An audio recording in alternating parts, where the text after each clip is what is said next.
goats.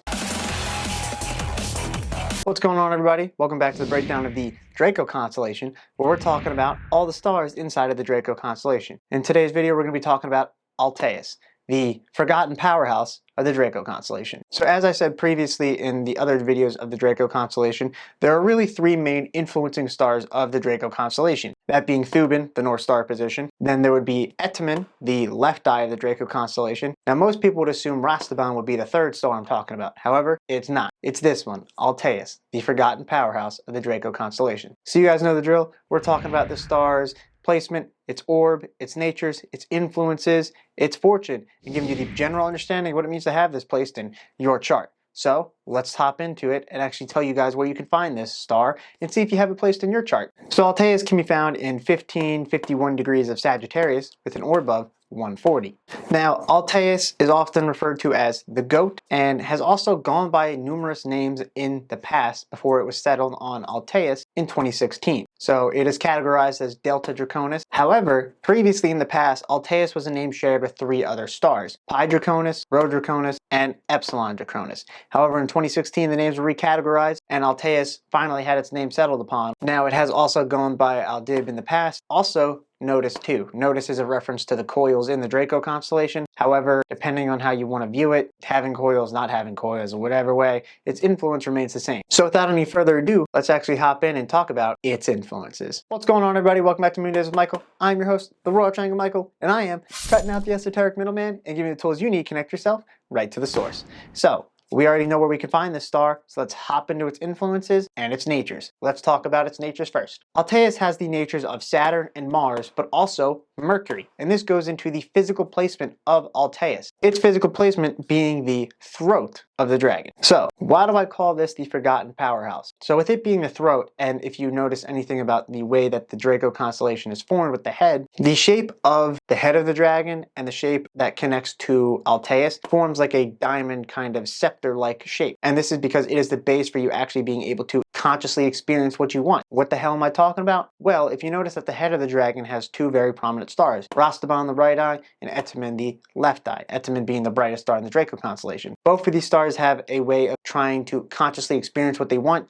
the way they see reality in their visions, and actually experiencing that. But how do they go about it? It's all due to Altius. This is all about communicating, talking, and actually being able to communicate your visions in the way that you see reality, which is the reason why it is so tied to the head of the dragon, the two eyes of the dragon, and actually the way that you see reality. It's all about communicating, and it goes about this in a very aggressive way. It might not necessarily lead you to be a very charismatic leader or someone who has a lot of attention drawn to them or a lot of people looking up to them. However, you will gain a following if you use this influence correctly, being a very aggressive speaker and being able to rally people behind a cause or the way that you see reality. So with that being said, it's fortune, because right now it looks like it can actually be very fortunate. I can rally a bunch of people. I'm able to speak my mind, speak my vision, and actually speak the way that I see reality and try to experience it. And this can be very fortunate because it can rally a lot of people behind you. And if you rally the right people behind you, then there you go. You got your support, you got your following, you got your people who are able to actually help you and believe in the things that you are saying, actually help you be able to actually create and experience this reality, which is the whole point of this influence in the first place, in the way that it is tied to the two eyes of the Draco constellation. And this is why I call it the forgotten powerhouse of the Draco constellation. Most people focus on Thuban. Most people focus on the two eyes, Etemen and Rastaban. However, they forget the whole mechanism of actually being able to experience and create your reality is you have to talk. Did you forget how to have a conversation? Don't forget the whole Gemini energy. Get basic details. Communication. You need to communicate. Boom, son.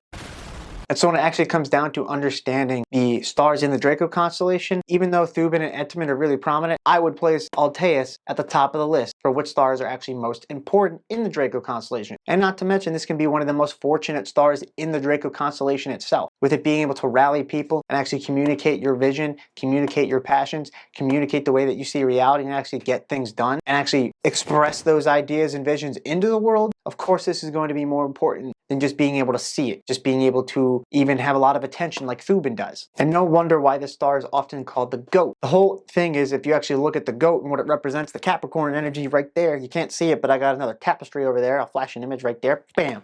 The goat is important. It represents status, being known for something. Who are you? And this is exactly what this influence tries to carry out. It has a Saturn influence, which, what do you guess is home in Saturn? Freaking Capricorn, bitch.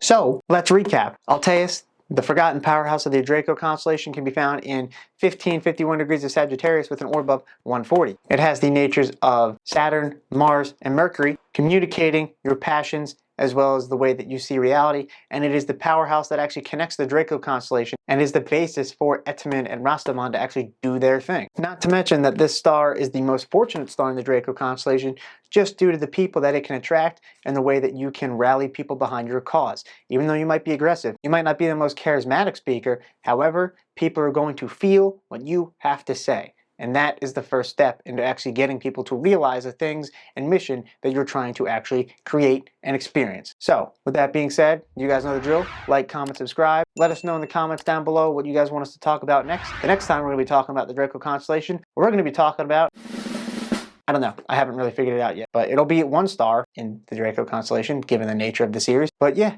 until next time, bye y'all.